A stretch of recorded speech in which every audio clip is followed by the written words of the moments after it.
1 मार्च 2000। Aberdeen, New South Wales, Australia. उस सुबह सूरज हंटर वैली के ऊपर सुस्त और गर्म होकर उगा था। आसमान में नारंगी और गुलाबी रंग बिखरे थे जो एक पल के लिए आपको यह भुला देते हैं कि ऐसी किसी जगह पर भी कुछ बुरा हो सकता है। एबरडीन एक ऐसा कस्बा था जहां हर कोई हर किसी को जानता था, जहां आप अपने पड़ोसी को हाथ हिलाते थे, चाहे आप उसे पसंद करते हो या नहीं, क्योंकि यही वहां का तरीका था। कोयला खनन का कस्बा, एक खेती करने वाला समुदाय, ऑस्ट्रेलिया का एक घनिष्ठ हिस्सा जहां लोग मेहनत करते थे, वीकेंड पर लोकल पब में पीते थे और मानते थे कि कल भी आज जैसा ही होगा। लेकिन वो सुबह अलग थी। करीब सुबह 6 बजे जॉन प्राइस के पड़ोसी को कुछ अजीब लगा। जॉन की कार अभी भी ड्राइववे में खड़ी थी। अब ज्यादातर लोगों के लिए ड्राइववे में गाड़ी देखना कोई बड़ी बात नहीं होती, लेकिन जॉन एकदम रूटीन इंसान था। वो लोकल अबत्तौर में, यानी शहर के बाहर वाले बूचड़खाने में काम करता था और सूरज उगने से पहले ही निकल जाता था। उसकी गाड़ी हर रोज सुबह 5:30 बजे उस ड्राइववे से निकल जाती थी, बिल्कुल घड़ी की तरह। पड़ोसी ने घड़ी देखी, फिर घर की तरफ नजर डाली। पर्दे खिंचे हुए थे, सब कुछ शांत, बिल्कुल खामोश, बहुत ज्यादा खामोश। और फिर उसने वो देखा, खून।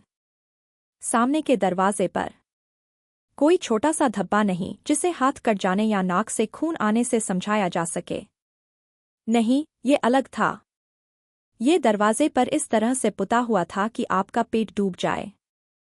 पड़ोसी के अंदर वो जन्मजात प्रवृत्ति जाग उठी, वो जो कहती है कि कुछ बहुत बहुत गलत है।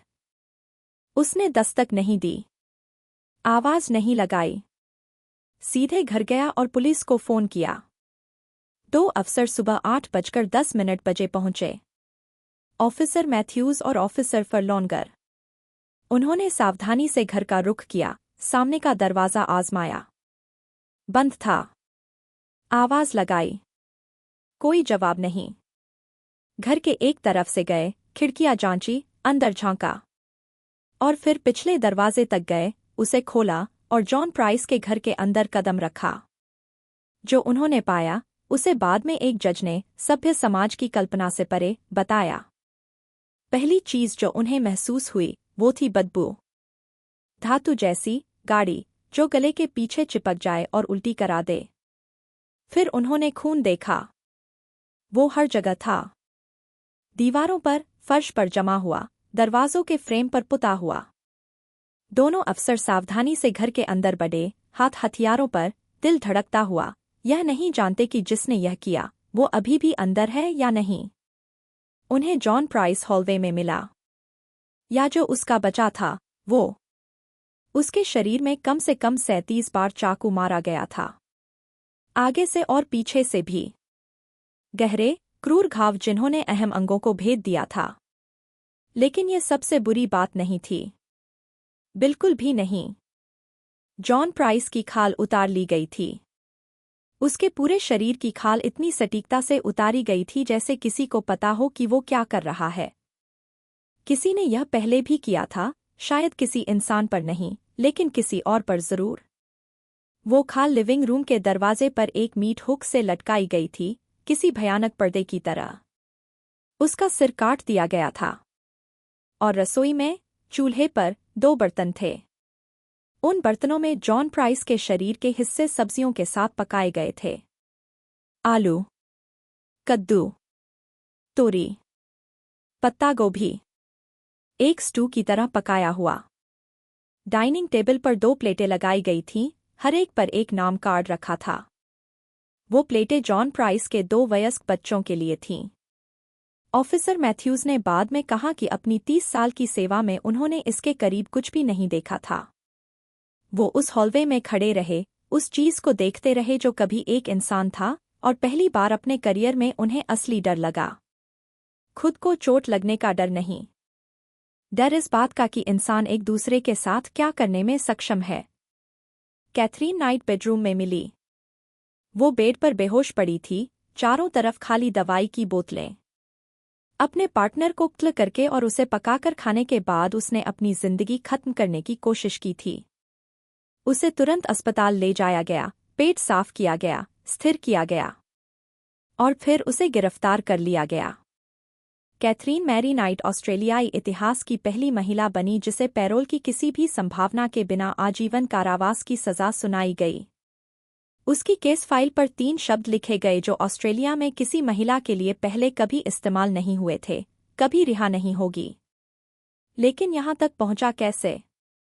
कोई माँ, नानी, एक छोटे कस्बे की जानी पहचानी औरत, देश के इतिहास के सबसे विभत्स क्लों में से एक करने तक कैसे पहुंची? यह समझने के लिए हमें शुरुआत से जाना होगा। हमें समझना होगा कि कैथरीन नाइट कौन थी, कहाँ से आई और वो सारे खतरे के संकेत जिन्हें सबने नज़रअंदाज किया या नज़रअंदाज करना चुना। इससे पहले कि हम कैथरीन की कहानी में उतरें, हमें जॉन के बारे में बात करनी होगी। क्योंकि जॉन प्राइस सिर्फ एक शिकार नहीं था। वो एक पिता था, एक दोस्त, एक मेहनती इंसान जो अपने बच्चों से प्यार करता था और लोगों के साथ अच्छा करने की कोशिश करता था। और वो इससे कहीं बेहतर का हकदार था। John Charles Thomas price Aberdeen में पैदा और बड़ा हुआ था। जब उसकी मौत हुई, वो 44 साल का था, लेकिन जो उसे जानते थे, उनका कहना था कि वो उससे छोटा लगता था। उसमें वो आसान ऑस्ट्रेलियाई अंदाज था, वो किस्म का बंदा जो बिना यह पूछे कि कब वापस आएगा, आपको फर्नीचर शिफ्ट करने में मदद कर दे या अपने औजार उधार दे। वो उसी अबत्तौर में काम करता था जहां कैथरीन भी काम करती थी, हालांकि वो वहां बहुत पहले से था। मजदूर के तौर पर शुरुआत की और सालों में आगे बढ़ा। जॉन पहले भी शादीशुदा रह चुका था, 2 बार। पिछले रिश्तों से उसके 3 बच्चे थे और जो उसे जानते थे, उनके मुताबिक वो एक समर्पित पिता था। बच्चे उसके लिए सब कुछ थे।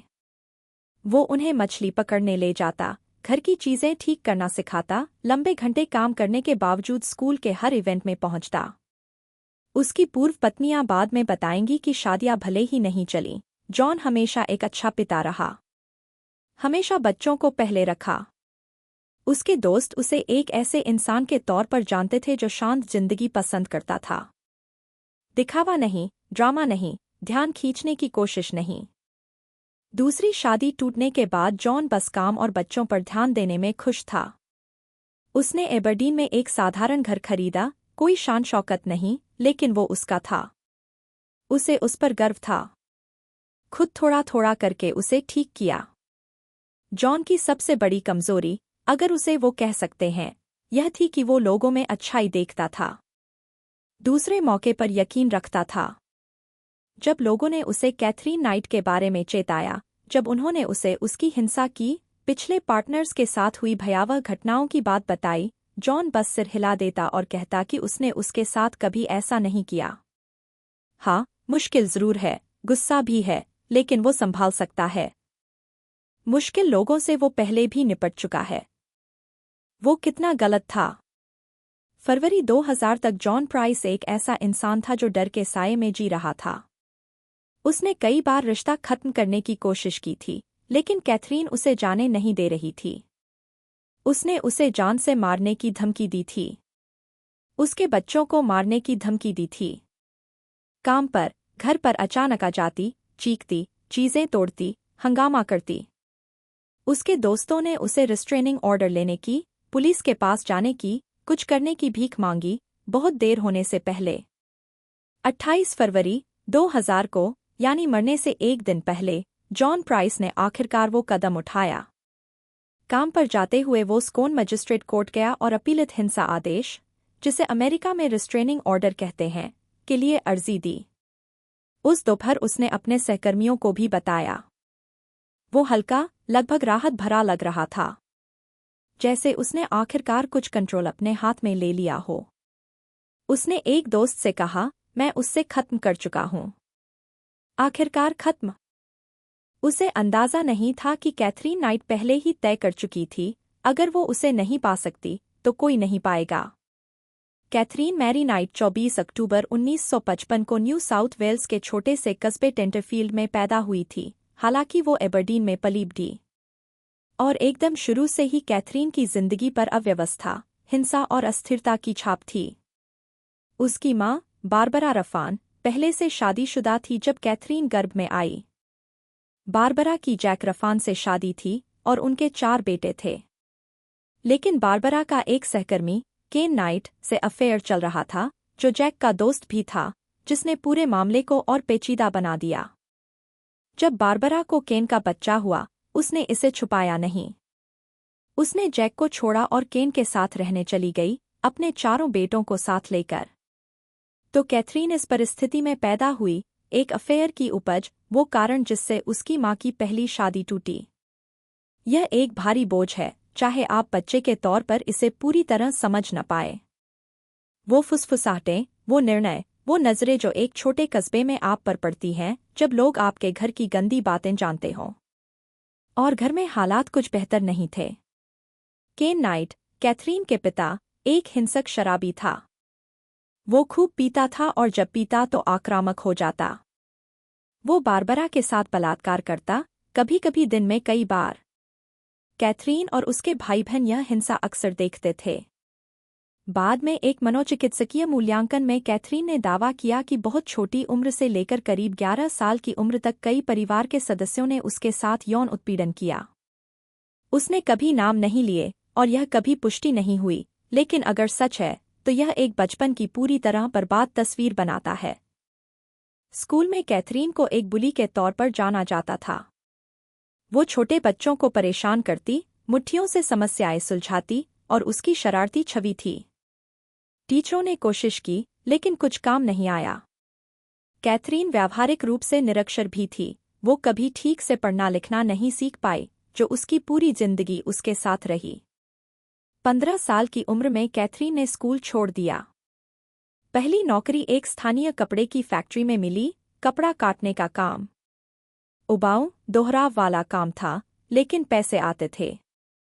करीब 1 साल रही, लेकिन कैथरीन के सपने बड़े थे।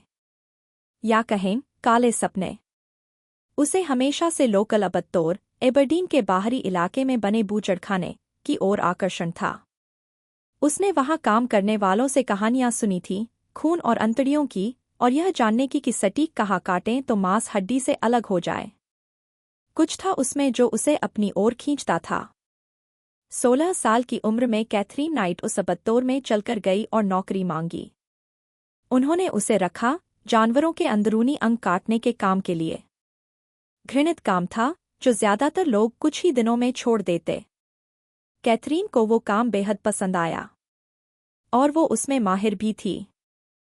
डरावनी हद तक माहिर।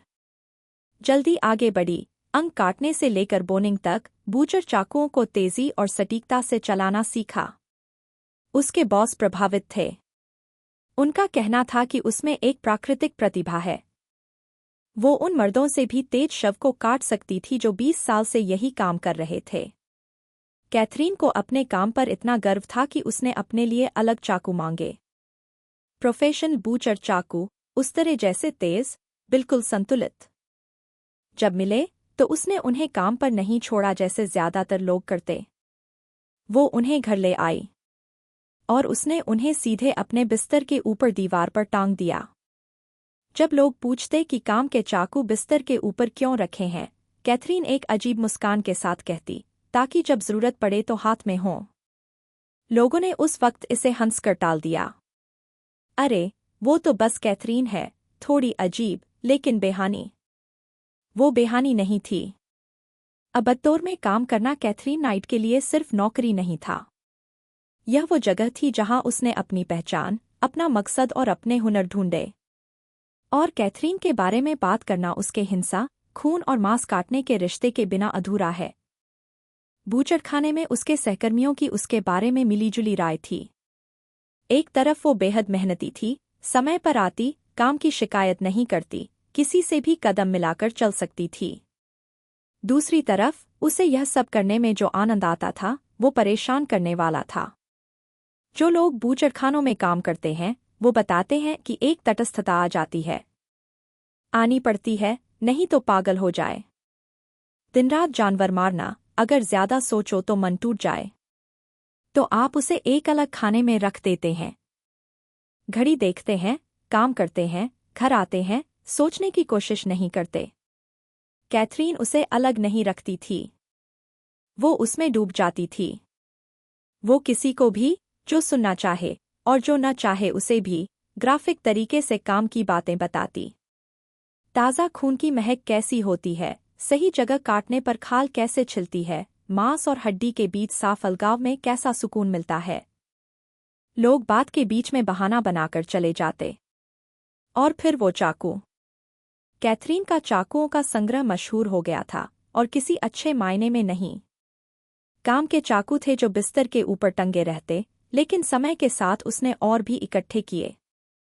वो उन्हें जुनून के साथ तेज करती, घर से लाए मांस के टुकड़ों पर आजमाती। उसके पहले पति डेविड केलेट ने बाद में पुलिस को बताया कि वो कभी-कभी सोते हुए उसके चेहरे पर चाकू टिका देती, बस यह देखने के लिए कि वो जागता है या नहीं।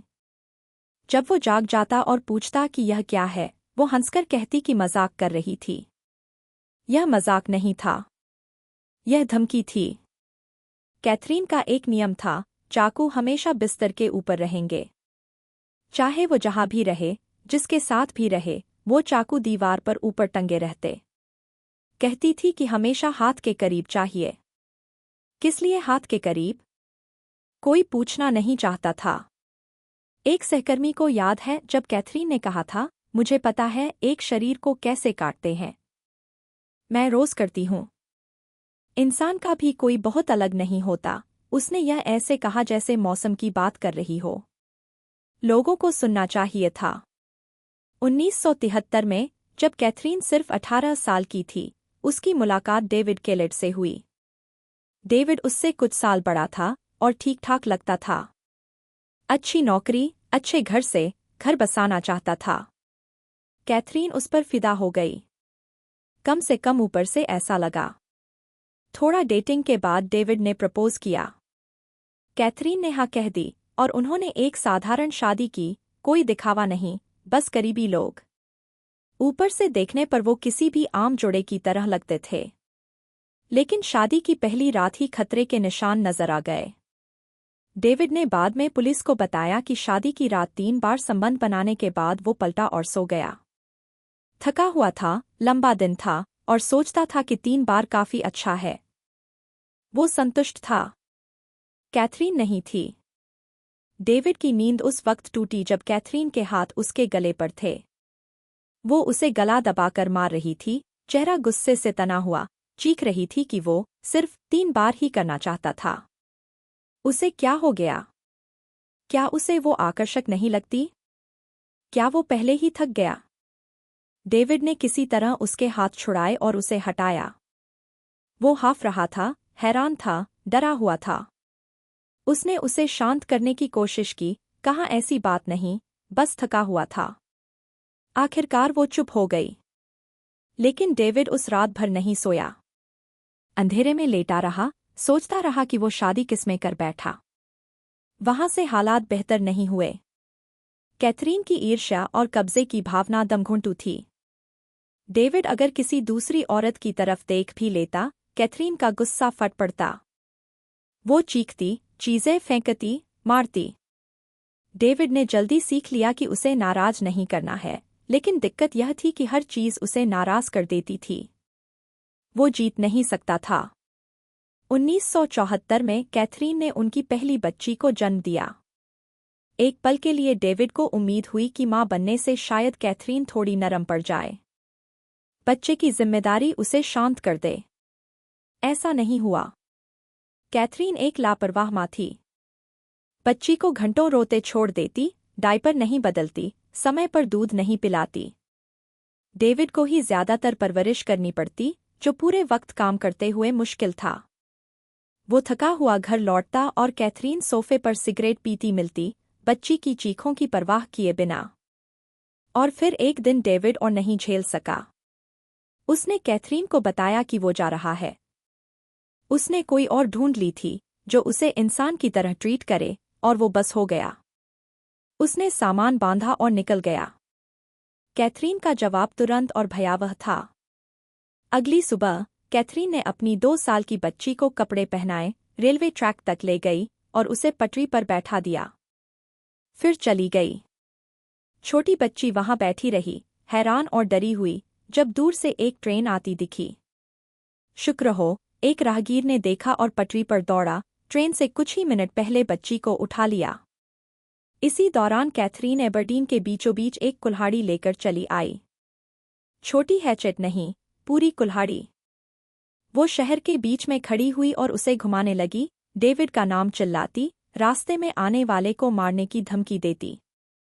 वो उसे ढूंढ रही थी। वो उसे मार डालना चाहती थी। पुलिस बुलाई गई, उन्होंने काबू में किया और मनोचिकित्सकीय अस्पताल पहुंचाया। कुछ हफ्ते रखा गया, मूल्यांकन हुआ और फिर छोड़ दिया गया। आधिकारिक निदान कुछ ऐसा था, शादी टूटने के तनाव से उपजा एक संक्षिप्त मनोवैज्ञानिक दौरा। डेविड केलेट ने रिस्ट्रेनिंग ऑर्डर लिया और शहर छोड़ दिया। बाद में उसने कहा कि कैथरीन को छोड़ना जिंदगी का सबसे अच्छा फैसला था और वो जिंदगी भर डरता रहा कि वो वापस आएगी। डेविड केलेट के जाने के बाद कैथरीन ने अगले कुछ साल अपनी 2 बेटियों के साथ अकेले गुजारे। अच्छा, पूरी तरह अकेले नहीं। उसकी मां बारबरा काफी मदद करती थी, शायद इसलिए क्योंकि वो जानती थी कि कैथरीन खुद नहीं कर सकती। लेकिन कैथरीन अकेली थी। उसे एक साथी चाहिए था, किसी को काबू में रखने के लिए, किसी को अपना कहने के लिए। 1986 में केलेट के जाने के 6 साल बाद कैथरीन की डेविड सॉन्डर्स से मुलाकात हुई। सॉन्डर्स एक लोकल आदमी था, खदान में काम करता था, ठीक-ठाक लगता था। कैथरीन ने अपना जादू चलाया और सॉन्डर्स उसमें फंस गया। वो उसके साथ रहने लगे और जल्दी ही वो उसके और उसकी 2 बेटियों के साथ शिफ्ट हो गया। लेकिन सॉन्डर्स का अपना फ्लैट भी था। उसने वो रखा, भले ही कैथरीन के साथ रहने लगा। उसका कहना था कि उसे अपनी जगह चाहिए, काम के बाद दम लेने की जगह। कैथरीन यह बर्दाश्त नहीं कर सकती थी। उसे लगता था इसका मतलब है कि वो पूरी तरह प्रतिबद्ध नहीं है, कि एक पाँव बाहर रखा है और यह उसे नागवार था। तो उसने दिखाने का फैसला किया कि वो किस चीज में सक्षम है। एक दिन कैथरीन और सॉन्डर्स ने मिलकर एक पिल्ला लिया। प्यारा सा, सिर्फ 8 हफ्ते का। सॉन्डर्स उसे बहुत चाहता था, हर रोज उसके साथ खेलता, ट्रेनिंग की बातें करता। कैथरीन उदासीन लगती थी, लेकिन सॉन्डर्स ने ध्यान नहीं दिया। पिल्ला लेने के करीब 2 महीने बाद सॉन्डर्स काम से घर लौटा तो कैथरीन रसोई में खड़ी थी, पिल्ले की बेजानदेह हाथ में लिए। उसका गला काट दिया गया था। चारों तरफ खून था। कैथरीन ने उसकी तरफ देखा, बिल्कुल शांत, और बोली, यह देखो मैं क्या कर सकती हूँ।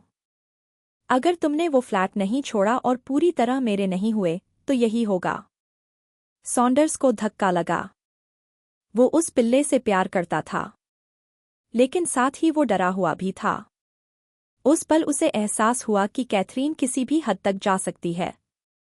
उसने फ्लैट नहीं छोड़ा, लेकिन उसके साथ बहुत सावधान हो गया और निकलने की योजना बनाने लगा।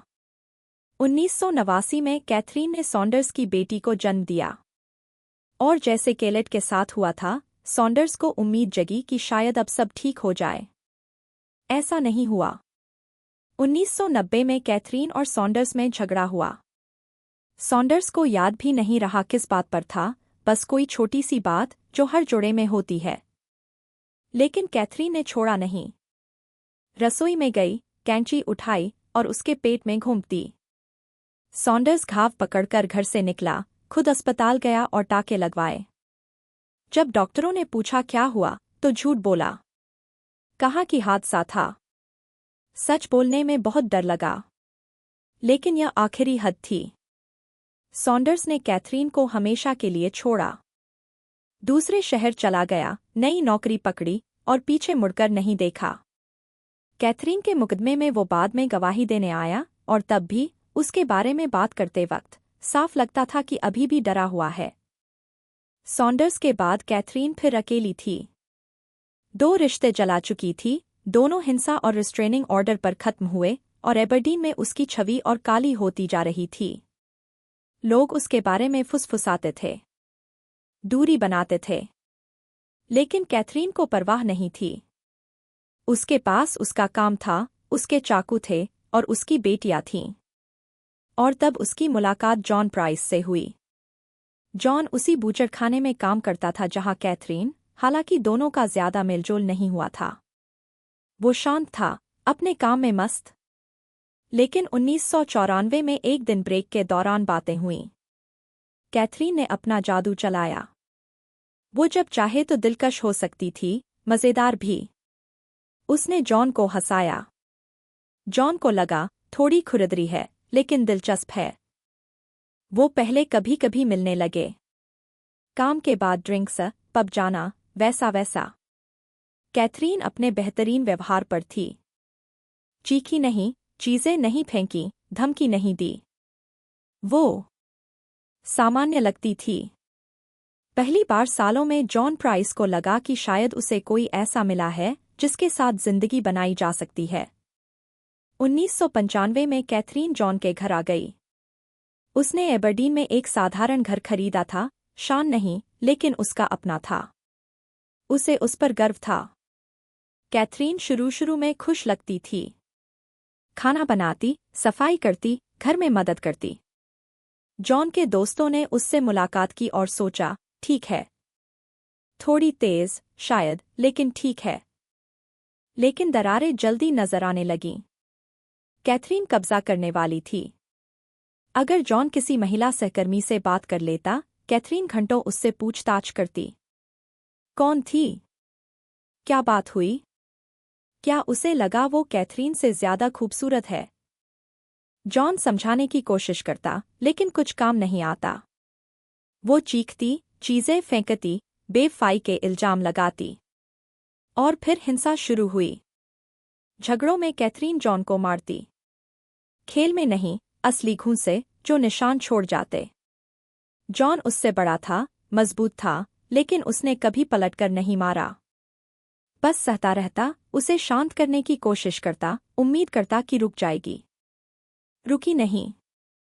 कैथरीन ने जॉन के बच्चों को धमकी देनी शुरू कर दी। कहती, अगर तुमने मुझे छोड़ा तो तुम्हारे बच्चों को मार दूंगी। यह पक्का कर दूंगी कि तुम उन्हें कभी नहीं देख पाओगे। जॉन के वयस्क बच्चे उससे डरे हुए थे। बाप से गुजारिश करते, कहते कि वो खतरनाक है, निकलो यहां से। लेकिन जॉन बहाने बनाता रहा। उसका मतलब नहीं था। बस परेशान है। शांत हो जाएगी, वो गलत था। 1999 तक जॉन प्राइस और कैथरीन नाइट का रिश्ता एक जीता जागता नरक बन चुका था। जो कभी एक सामान्य रिश्ता लगता था, वो हिंसा, जोड़तोड़ और दहशत के एक चक्र में बदल गया था। जॉन ने कई बार छोड़ने की कोशिश की, लेकिन कैथरीन जाने नहीं देती थी। जब भी जॉन रिश्ता खत्म करने की कोशिश करता, कैथरीन धमकी देती। कहती कि उसे मार देगी, बच्चों को मार देगी, घर जला देगी। और ये खोखली धमकियां नहीं थीं। जॉन जानता था कैथरीन ने पहले क्या किया है। डेविड केलेट के साथ कुल्हाड़ी वाली घटना जानता था। डेविड सॉन्डर्स और पिल्ले की बात जानता था। जानता था कि कैथरीन हिंसा में सक्षम है। फिर भी उम्मीद रखता था कि वो बदलेगी। कैथरीन का गुस्से और मिठास के बीच का यही चक्र जॉन को उलझाए रखता था। वो उस पर चीखती, मारती, धमकी देती, और अगले दिन माफी मांगती, रोती, कहती कि प्यार करती है, वादा करती कि अब कभी नहीं। और कुछ दिन सब ठीक रहता। लगभग सामान्य। फिर कुछ उसे भड़का देता और चक्र फिर शुरू हो जाता। जॉन के दोस्त उसकी चिंता में थे। उसे काम पर चोट के निशानों के साथ, आंखों में डर लिए देखते। उसे एक तरफ ले जाते और गुजारिश करते कि उसे छोड़ो। एक दोस्त ने कहा, यार, वो तुझे मार देगी। जॉन ने बस सिर हिलाया, कहा, संभाल लूंगा। 2000 की शुरुआत में हालात एक मोड़ पर आ गए। कैथरीन तेजी से अस्थिर होती जा रही थी। उसे यकीन था जॉन धोखा दे रहा है, जबकि ऐसा था नहीं। वो उसके काम पर अचानक आ जाती, उसका सामान खोजती, सहकर्मियों से पूछताछ करती। यह सब थका देने वाला था, और जॉन अपनी आखिरी हद पर था। 28 फरवरी 2000 को जॉन प्राइस ने वो फैसला किया जो आखिरकार उसकी जान ले गया। उसने कैथरीन को बताया कि रिश्ता खत्म है। वो उसे घर से निकालना चाहता है। बस हो गया। कैथरीन का जवाब तुरंत आया। उसने एक चाकू उठाया और जॉन की छाती में घोंप दिया। घाव इतना गहरा नहीं था कि जान जाए, लेकिन करीब था। जॉन ने किसी तरह चाकू छीना और उसे घर से बाहर कर दिया। वो चीखती चिल्लाती रही, लेकिन उसने दरवाज़ा बंद कर लिया और पुलिस को फ़ोन किया। लेकिन उसने मुकदमा नहीं चलाया। इसकी बजाय वो स्कोन मजिस्ट्रेट कोर्ट गया और अपीलित हिंसा आदेश ले लिया। उसे लगा बस यही काफ़ी है। उसे लगा एक कागज का टुकड़ा उसे दूर रखेगा। नहीं रखा। 29 फरवरी 2000 लीप ईयर कैलेंडर का एक अतिरिक्त दिन। और यह जॉन प्राइस का आखिरी दिन होगा। जॉन उस दिन अबतौर काम पर गया। उसके सहकर्मी बाद में बताएंगे कि वो हल्का लग रहा था। कैथरीन से दूर जाने के लिए कदम उठा लिए थे। रिस्ट्रेनिंग ऑर्डर दाखिल कर दिया, उसे दूर रहने को कह दिया, और पहली बार महीनों में वो उम्मीदवार लग रहा था। एक सहकर्मी से बोला, हो गया। आखिरकार उससे आज़ाद हूं। उसे नहीं पता था कि कैथरीन पहले ही तय कर चुकी थी कि वो क्या करने वाली है। उस शाम जॉन काम से घर लौटा, थका हुआ। अपने लिए खाना बनाया, थोड़ा टेलीविज़न देखा और रात करीब 11 बजे सोने चला गया। सभी दरवाजे बंद किए, खिड़कियां जांची, अपने घर में सुरक्षित महसूस करने की कोशिश की। लेकिन कैथरीन के पास चाबी थी। या उसने तोड़कर घुसी।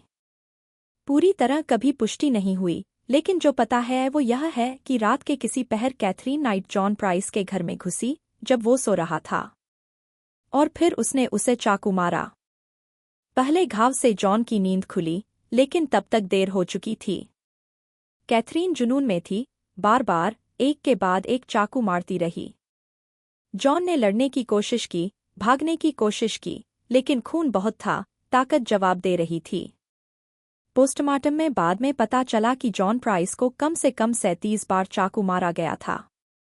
घाव पूरे शरीर पर थे, आगे पीछे, जिन्होंने उसके फेफड़े, जिगर और दिल को भेद दिया। यह जल्दी से नहीं हुआ। जॉन ने तकलीफ उठाई। वो अपनी जान के लिए लड़ा और लगभग बच भी गया। बेडरूम से हॉलवे तक और आगे सामने के दरवाजे तक खून का निशान था। जॉन सामने का दरवाज़ा खोलने में कामयाब हुआ था। वो बाहर निकल आया था। एक पल के लिए शायद उसे लगा होगा कि बच जाएगा। सड़क दिख रही थी, पड़ोसी का घर दिख रहा था, सुरक्षा बस कुछ कदम दूर थी। लेकिन फिर वो गिर गया। या कैथरीन ने उसे वापस खींच लिया। जो भी हुआ, जॉन प्राइस की मौत उसी के घर के हॉलवे में हुई, खून में डूबा हुआ, अकेला। जिस औरत को उसने प्यार करने की कोशिश की थी, वो उसके ऊपर खड़ी थी। और फिर उसने काम शुरू किया। जॉन प्राइस की हत्या के बाद कैथरीन नाइट ने जो किया, वो इस केस को एक घरेलू हिंसा की त्रासदी से ऑस्ट्रेलियाई इतिहास के सबसे विचलित करने वाले अपराधों में से एक बना देता है। जॉन के मरने के बाद कैथरीन घबराई नहीं, भागी नहीं, किसी को फ़ोन नहीं किया। इसकी बजाय उसने व्यवस्थित तरीके से उसके शरीर को विकृत करना शुरू किया। पहले उसे लिविंग रूम में खींचा, फिर रसोई गई और अपने चाकू उठाए। वो बूचर चाकू, जो उसने सालों से अबत्तौर में इस्तेमाल किए थे, जिन्हें वो बड़ी सटीकता से चलाना जानती थी। और फिर उसने उसकी खाल उतारी। सिर से शुरू करके नीचे की तरफ, कैथरीन नाइट ने जॉन प्राइस की पूरी खाल एक ही टुकड़े में उतार दी। इसमें घंटे लगे होंगे। इसके लिए एकाग्रता चाहिए थी, हुनर चाहिए था, और इंसानियत का पूरी तरह गायब होना। वो जानती थी बिल्कुल क्या कर रही है। उसने यह जानवरों पर सैकड़ों बार किया था। जब काम पूरा हुआ, उसने वो खाल लेकर हॉलवे और लिविंग रूम के बीच वाले दरवाजे पर एक मीट हुक से लटका दी। वो वहां लटकती रही, एक भयावह सजावट की तरह, एक निशानी, एक ट्रॉफी। जो पुलिस अफसरों ने उसे देखा, वो बाद में कहेंगे कि वो उनकी जिंदगी में देखी सबसे विचलित करने वाली चीज थी। लेकिन कैथरीन अभी रुकी नहीं थी। फिर उसने जॉन का सिर काटा। पूरी तरह। उसे एक बर्तन में रखा और चूल्हे पर चढ़ा दिया। फिर उसके शरीर के हिस्से, नितंब, टांगों के टुकड़े, मांस के और हिस्से, और उसने उन्हें पकाया। उसने सब्जियां काटीं। आलू, तोरी, कद्दू, शलजम, ग्रेवी डाली।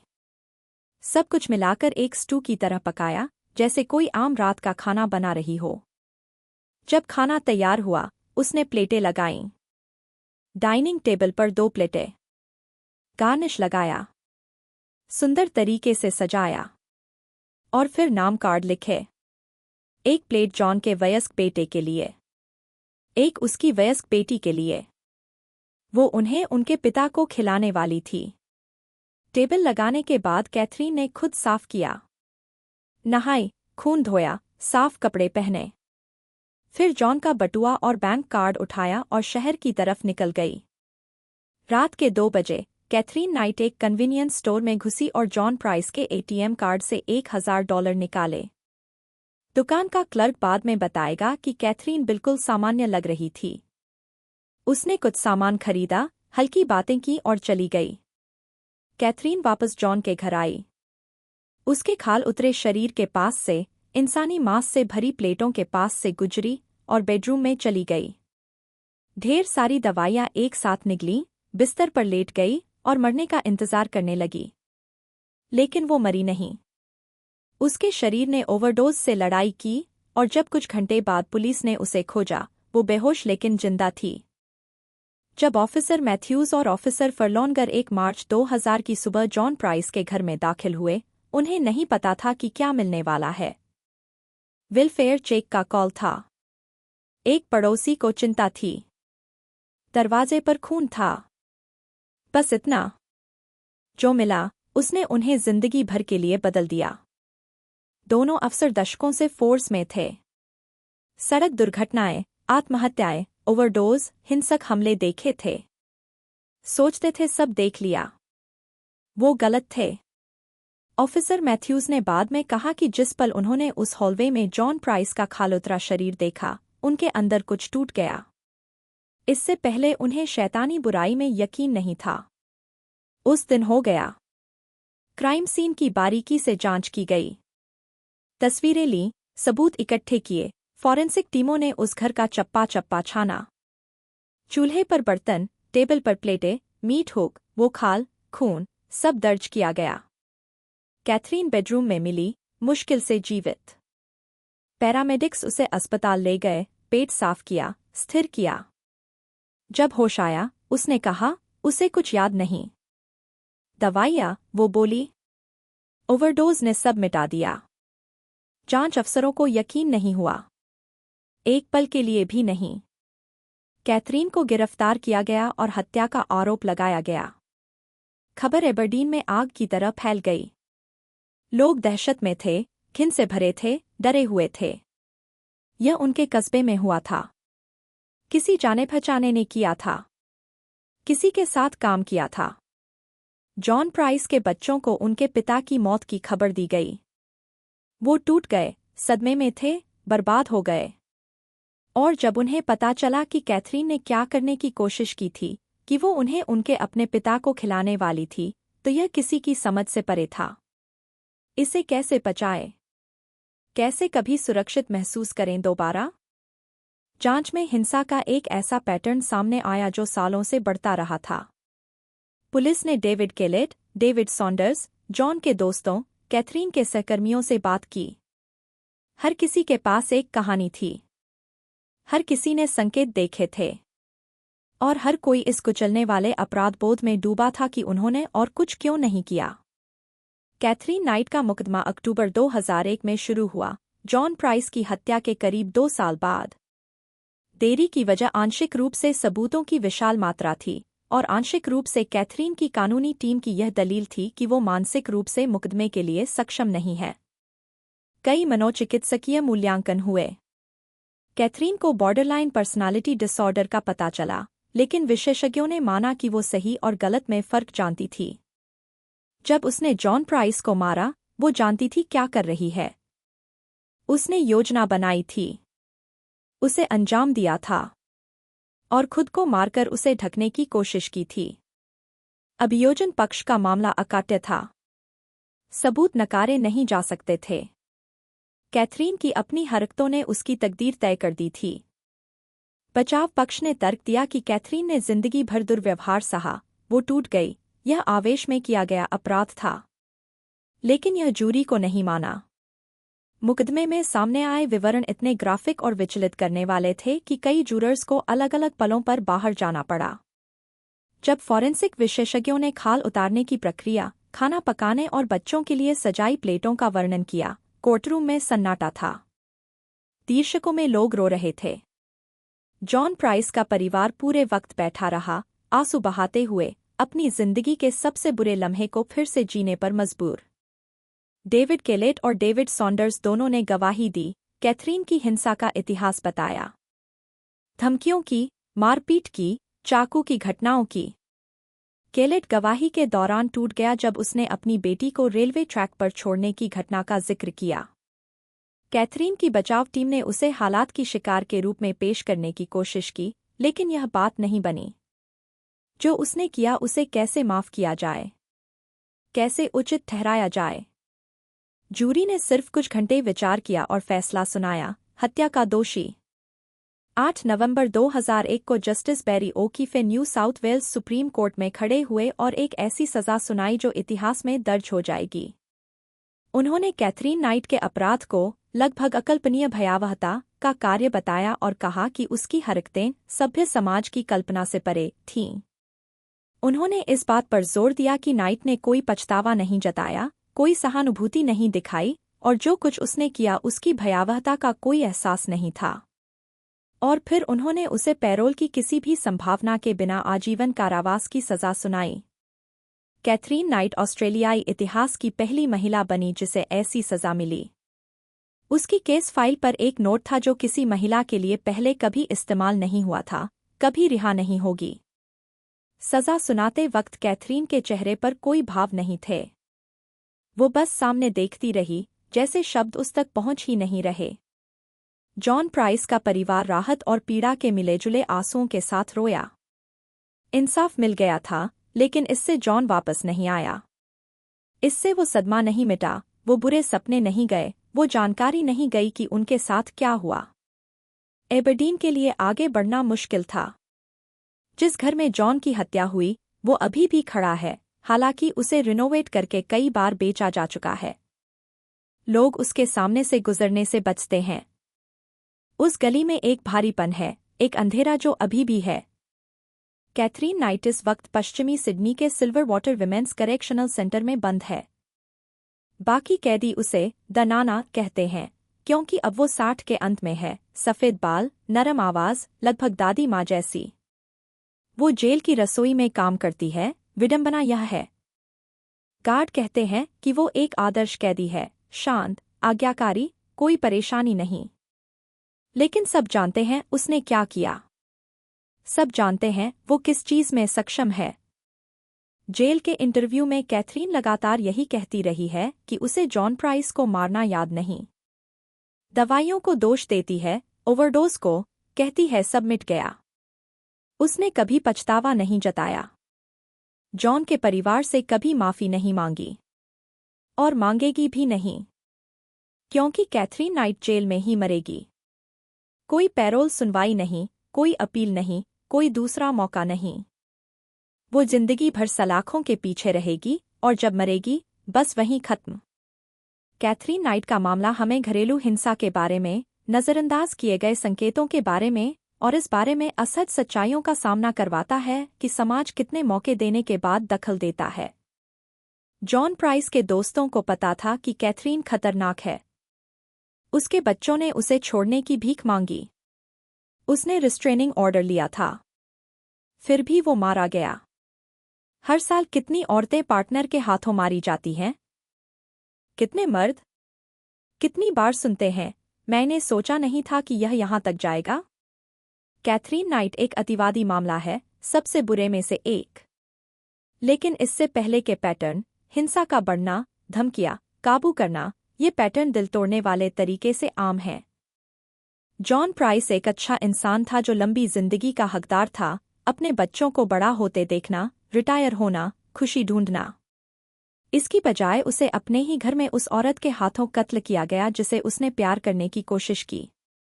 कैथरीन नाइट एक राक्षस है। इसके अलावा कोई शब्द नहीं।